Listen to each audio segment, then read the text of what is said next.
मेरे प्यारे देशवासियों, आज 24 अक्टूबर को यूएन डे यानी संयुक्त राष्ट्र दिवस मनाया जाता है।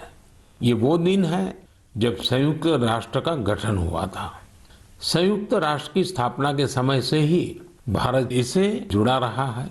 क्या आप जानते हैं कि भारत ने आजादी से पहले 1945 में ही संयुक्त राष्ट्र के चार्टर पर हस्ताक्षर किए थे। संयुक्त राष्ट्र से जुड़ा एक अनोखा पहलू ये है कि संयुक्त राष्ट्र का प्रभाव और उसकी शक्ति बढ़ाने में भारत की नारी शक्ति ने बड़ी भूमिका निभाई है। 1947-48 में जब यूएन ह्यूमन राइट्स का यूनिवर्सल डिक्लेरेशन तैयार हो रहा था तो उस डिक्लेरेशन में लिखा जा रहा था all man are created equal. लेकिन भारत के एक डेलीगेट ने इस पर आपत्ति जताई और फिर यूनिवर्सल डिक्लेरेशन में लिखा गया all human beings are created equal. ये बात जेंडर इक्वलिटी की भारत की सदियों पुरानी परंपरा के अनुरूप थी। क्या आप जानते हैं कि श्रीमती हंसा मेहता वो डेलीगेट थी जिनकी वजह से ये संभव हो पाया।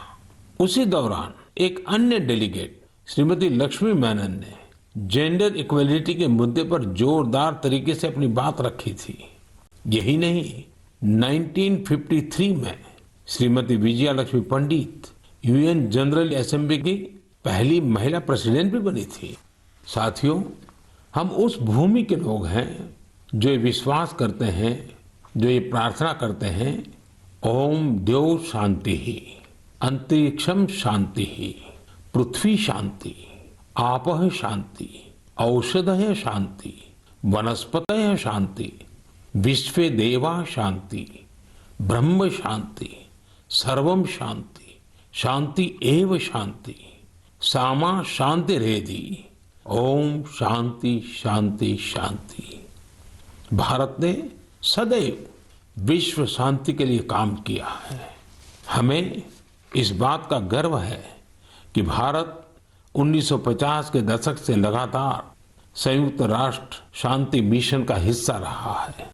गरीबी हटाने, क्लाइमेट चेंज और श्रमिकों से संबंधित मुद्दों के समाधान में भी भारत अग्रणी भूमिका निभा रहा है। इसके अलावा योग और आयुष को लोकप्रिय बनाने के लिए भारत WHO यानी वर्ल्ड हेल्थ ऑर्गेनाइजेशन के साथ मिलकर काम कर रहा है। मार्च 2021 में WHO ने घोषणा की थी कि भारत में पारंपरिक चिकित्सा के लिए एक ग्लोबल सेंटर स्थापित किया जाएगा। साथियों, संयुक्त राष्ट्र के बारे में बात करते हुए आज मुझे अटल जी के शब्द भी याद आ रहे हैं। 1977 में उन्होंने संयुक्त राष्ट्र को हिंदी में संबोधित कर इतिहास रच दिया था। आज मैं मन की बात के श्रोताओं को अटल जी के उस संबोधन का एक अंश सुनाना चाहता हूँ। सुनिए अटल जी की ओजस्वी आवाज। यहाँ मैं राष्ट्रों की सत्ता और महत्ता के बारे में नहीं सोच रहा हूँ। आम आदमी की प्रतिष्ठा और प्रगति मेरे लिए कहीं अधिक महत्व रखती है। अंततः हमारी सफलताएं और असफलताएं केवल एक ही मापदंड से नापी जानी चाहिए कि क्या हम पूरे मानव समाज, वस्तुतः हर नर नारी और बालक के लिए न्याय और गरिमा की आश्वस्ति देने में प्रयत्नशील हैं। साथियों, अटल जी की ये बातें हमें आज भी दिशा दिखाती हैं।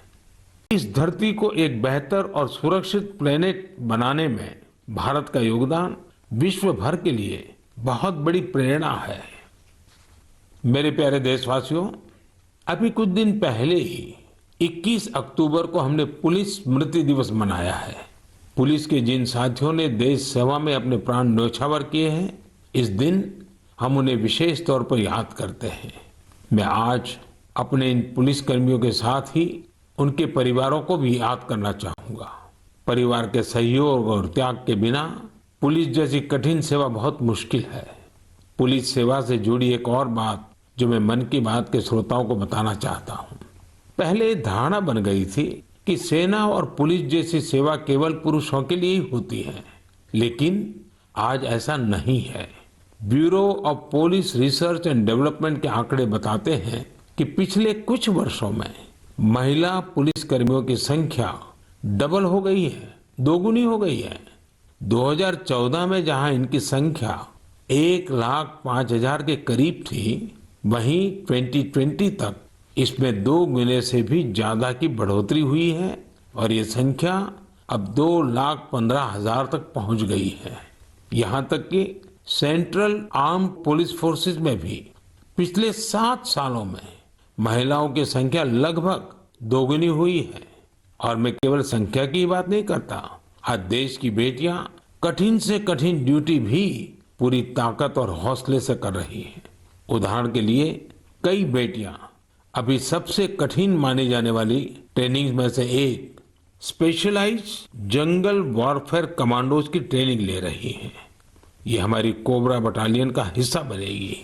साथियों, आज हम एयरपोर्ट जाते हैं, मेट्रो स्टेशन जाते हैं या सरकारी दफ्तरों को देखते हैं, सीआईएसएफ की जांबाज महिलाएं हर संवेदनशील जगह की सुरक्षा करते दिखाई देती हैं। इसका सबसे सकारात्मक असर हमारे पुलिस बल के साथ साथ समाज के मनोबल पर भी पड़ रहा है। महिला सुरक्षा कर्मियों की मौजूदगी से लोगों में, विशेषकर महिलाओं में सहज ही एक विश्वास पैदा होता है।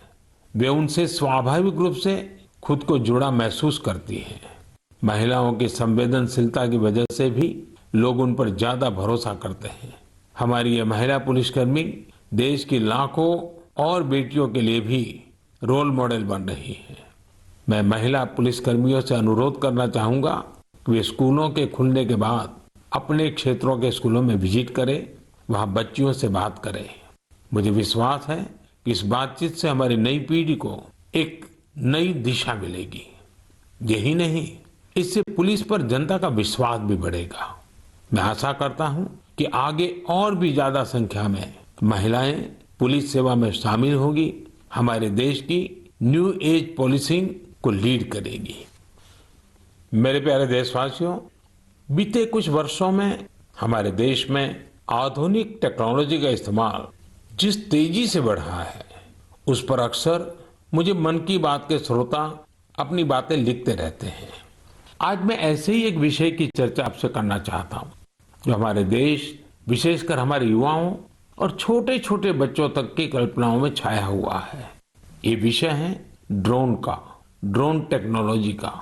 कुछ साल पहले तक जब कहीं ड्रोन का नाम आता था तो लोगों के मन में पहला भाव क्या आता था? सेना का, हथियारों का, युद्ध का। लेकिन आज हमारे यहाँ कोई शादी बारात या फंक्शन होता है तो हम ड्रोन से फोटो और वीडियो बनाते हुए देखते हैं।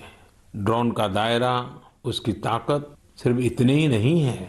भारत दुनिया के उन पहले देशों में से है जो ड्रोन की मदद से अपने गांव में जमीन के डिजिटल रिकॉर्ड तैयार कर रहा है। भारत ड्रोन का इस्तेमाल ट्रांसपोर्टेशन के लिए करने पर बहुत व्यापक तरीके से काम कर रहा है। चाहे गांव में खेतीबाड़ी हो या घर पर सामान की डिलीवरी हो, आपातकाल में मदद पहुंचानी हो या कानून व्यवस्था की निगरानी हो। बहुत समय नहीं है जब हम देखेंगे कि ड्रोन हमारी इन सब जरूरतों के लिए तैनात होंगे। इनमें से ज्यादातर की तो शुरुआत भी हो चुकी है। जैसे कुछ दिन पहले गुजरात के भावनगर में ड्रोन के जरिए खेतों में नैनो यूरिया का छिड़काव किया गया। कोविड वैक्सीन अभियान में भी ड्रोन्स अपनी भूमिका निभा रहे हैं। इसकी एक तस्वीर हमें मणिपुर में देखने को मिली थी, जहां एक द्वीप पर ड्रोन से वैक्सीन पहुंचाई गई। तेलंगाना भी ड्रोन से वैक्सीन डिलीवरी के लिए ट्रायल्स कर चुका है। यही नहीं, अब इंफ्रास्ट्रक्चर के कई बड़े प्रोजेक्ट्स की निगरानी के लिए भी ड्रोन का इस्तेमाल हो रहा है।